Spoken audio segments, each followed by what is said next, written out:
Para tudo o que você está fazendo. Olha a bomba que saiu hoje. Um ministro do STF é citado em esquema de corrupção e venda de sentenças no judiciário.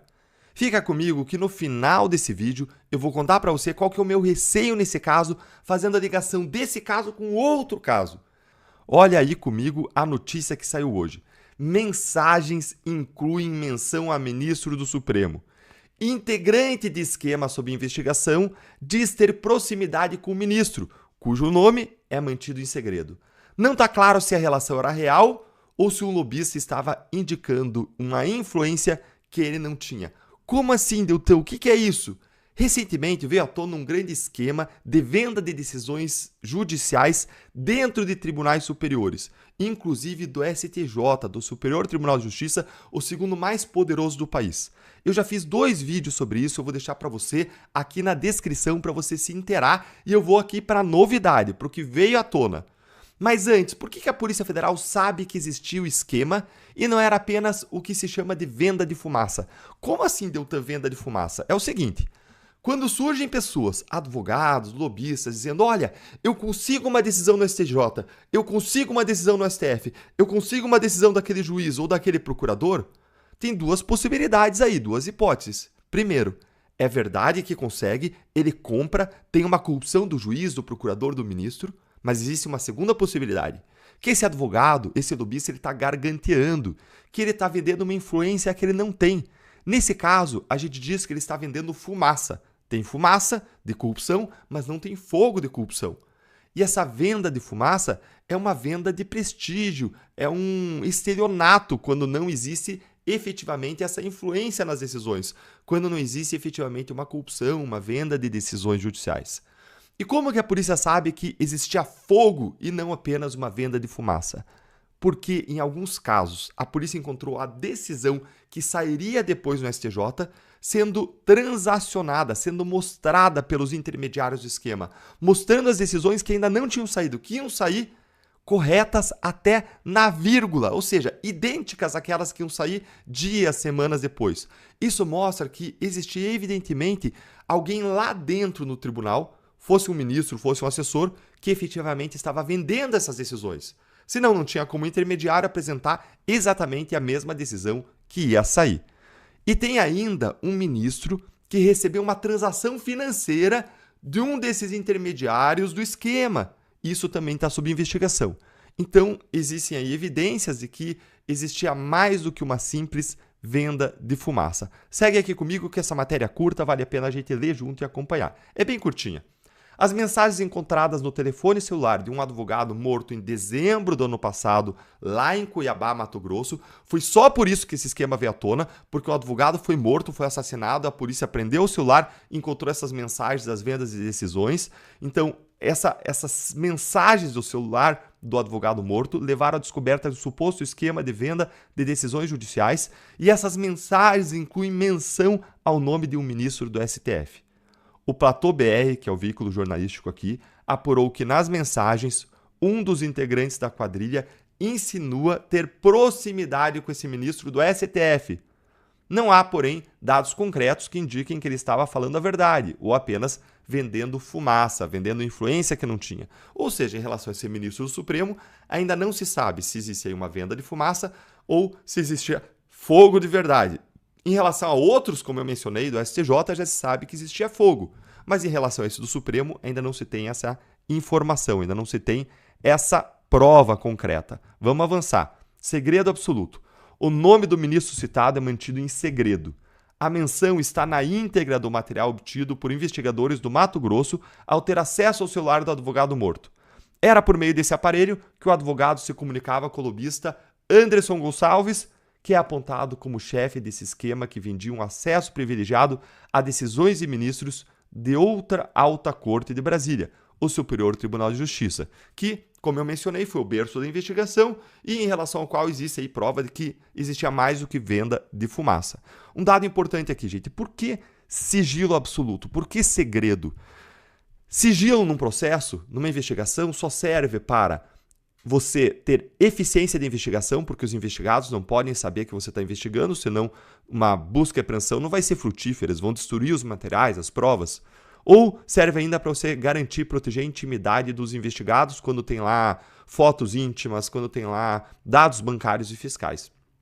Aqui não parece ser nenhum dos dois casos, porque a investigação aí é conhecida. Então não seria o caso, em princípio, de ter sigilo. Claro que eu estou falando aqui de orelhada, não fui olhar o caso, mas eu não gosto dessa ideia de ver esse sigilo decretado e mantido a sete chaves. O que parece? Fica parecendo que querem sim é proteger os ministros, a imagem dos ministros do Supremo, e não é para isso que existe sigilo. Mas vamos seguir aqui. Investigação no STF. Em razão das suspeitas envolvendo o Poder Judiciário, as mensagens foram enviadas pela Polícia Civil, depois de terem sido encontradas ali com o advogado morto, foram enviadas pela Polícia Civil do Mato Grosso ao Conselho Nacional de Justiça em Brasília, que em seguida encaminhou elas para a Polícia Federal e Justiça Federal. E depois, quando viram evidências de que o esquema envolvia gabinetes do STJ, aí a Procuradoria-Geral da República pediu que esse caso fosse transferido para o Supremo Tribunal Federal, onde está agora, sob a relatoria de quem? De quem? Sob a relatoria do ministro Cristiano Zanin. E aí que entra o medo que eu tenho, que eu quero mostrar para vocês. Quem é Cristiano Zanin? Cristiano Zanin foi advogado de Lula, mas mais do que isso, você precisa saber que em um determinado momento ele foi acusado criminalmente justamente por tráfico de influência nos tribunais superiores. Depois essa investigação foi derrubada, eu vou mostrar para vocês tudo, mas você precisa saber que Zanin foi envolvido numa investigação da Lava Jato, do Rio de Janeiro, chamada Esquema S. Teve uma denúncia, inclusive, uma acusação criminal do Ministério Público. Acompanha aqui comigo, olha aqui, ó. Denúncia do MPF indica ligação entre Zanin, filho do presidente do STJ, e Sistema S. O Zanin teria intermediado a contratação de outros advogados, inclusive, e ele teria recebido aí 82 milhões de reais, segundo o Ministério Público Federal. Veja aqui, o Ministério Público Federal chegou a apresentar uma acusação criminal, uma denúncia, ao juiz Marcelo Bretas, lá do Rio de Janeiro, que indica o desvio de 355 milhões de reais do Sistema S, sendo que pelo menos 151 milhões foram de instituições do Rio de Janeiro e da FEComércio.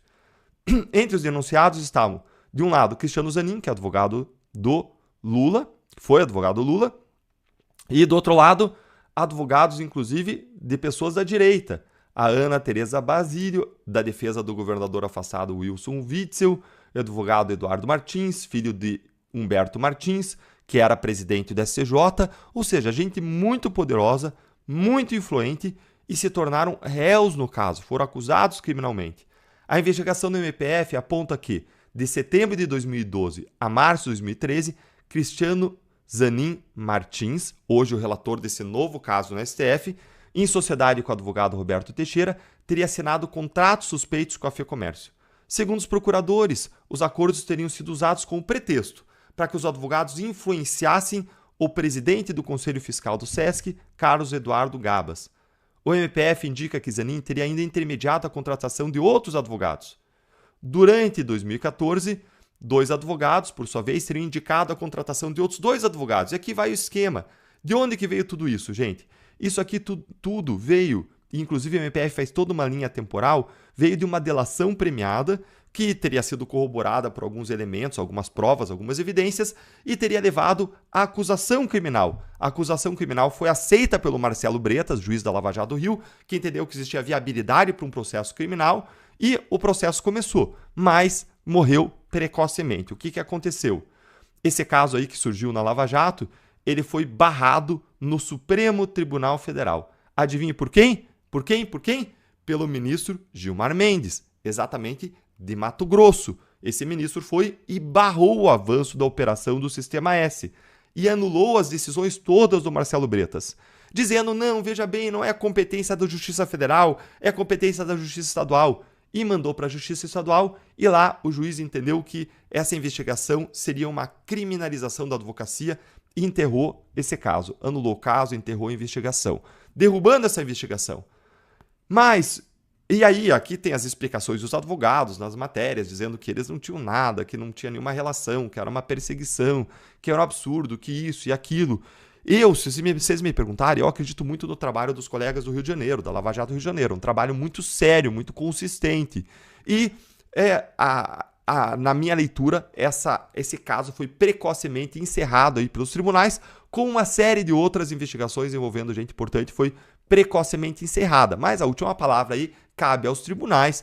Zanin tem presunção de inocência, todo mundo tem presunção de inocência, mas como você sabe aqui, ó, o Zanin então foi investigado, chegou a ser acusado, depois o processo foi derrubado, mas ele chegou a ser acusado por tráfico de influência.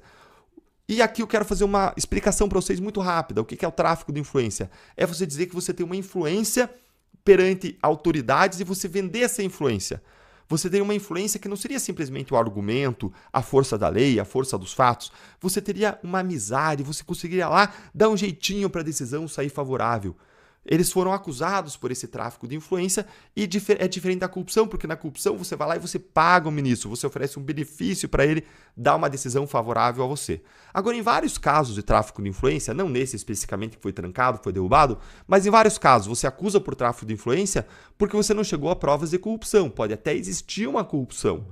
Então, você nunca sabe o que efetivamente aconteceu, senão o que o judiciário decidiu, que foi derrubar essa operação. Um outro dado que a gente precisa colocar na mesa é que a gente sabe que o STF é o órgão mais corporativista do país. E a gente sabe, então, mais uma vez, que o Zanin foi beneficiado por uma decisão do Gilmar, que, num caso, que investigava fatos aí parecidos, fatos de tráfico de influência, e que em algum momento poderia surgir alguma evidência de venda de decisão, mas mais uma vez esse caso foi precocemente encerrado e a palavra final é do judiciário, dizendo que não tinha nada de errado, essa é a palavra do judiciário. Em razão de tudo isso, o meu medo nesse caso, o meu receio, é que esse caso agora, de uma nova investigação de vendas de decisões, seja igualmente precocemente enterrado por qualquer razão técnica que se possa invocar. Ah, tem uma nulidade. Ah, a investigação começou na primeira instância, devia ter ido direto para o Supremo Tribunal Federal, se violou a prerrogativa de foro das pessoas envolvidas. Que se invente uma nulidade, como sempre aconteceu no Brasil, e que se enterre esse caso. Esse é o meu grande receio, ainda mais quando eu olho para outros casos, como esse caso do esquema S, que foi precocemente, a meu ver, na minha opinião, enterrado por um tribunal. E agora eu quero deixar a questão para você, jogar a bola para você que está aqui sempre nos acompanhando, porque a sua opinião é importante para mim, para você. O que você acha que vai acontecer? Conta para mim aí nos comentários.